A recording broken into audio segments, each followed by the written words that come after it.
ধৃতরাষ্ট্র উবাচ ধর্মক্ষেত্রে কুরুক্ষেত্রে সমবেতা যুযোৎসব মমকা পাণ্ডবসেচ্চ কুঙ্কুরবৎ। সঞ্জয় এই মহাভারতের গীতার প্রথম অধ্যায়ের প্রথম শ্লোক।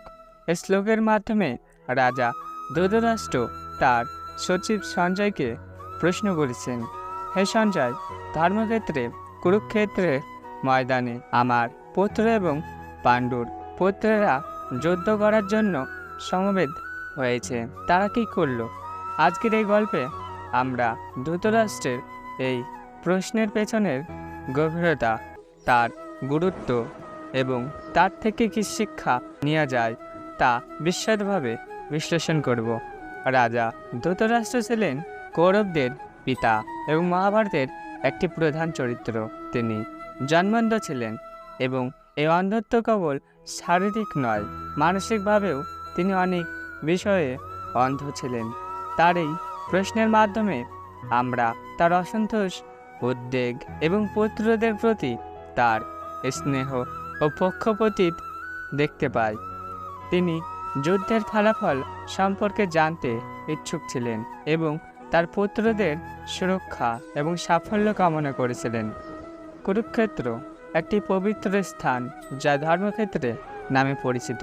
এটি কেবল একটি যুদ্ধক্ষেত্র নয়, এটি ধর্ম এবং অধর্মের মধ্যে সংগ্রামের প্রতীক।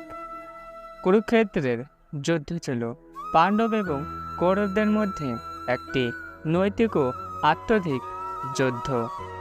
এই যুদ্ধের মাধ্যমে আমরা জীবনের বিভিন্ন নৈতিক শিক্ষা এবং আত্মধিক বার্তা পেতে পারি।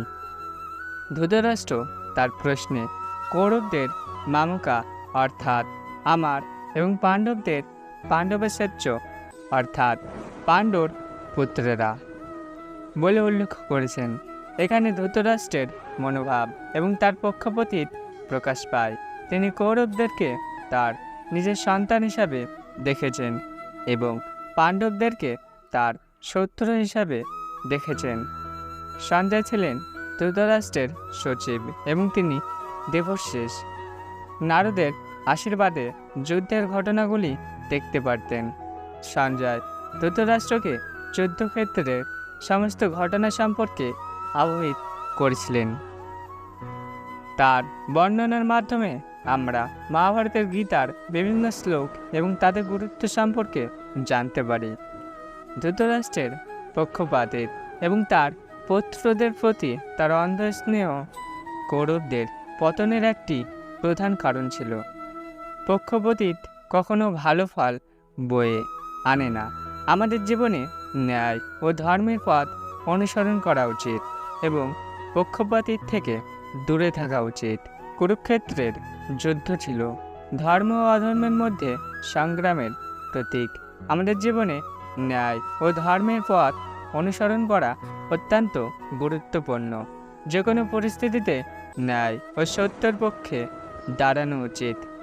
ধৃতরাষ্ট্রের প্রশ্নের মাধ্যমে আমরা প্রশ্নের গুরুত্ব উপলব্ধি করতে পারি। সঠিক প্রশ্ন করা আমাদের জীবনে বিভিন্ন সমস্যার সমাধান পেতে সাহায্য করে।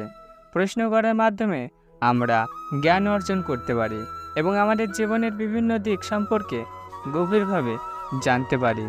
ধৃতরাষ্ট্রের এই প্রশ্ন এবং তার পেছনের মনোভাব থেকে আমরা বিভিন্ন গুরুত্বপূর্ণ শিক্ষা নিতে পারি।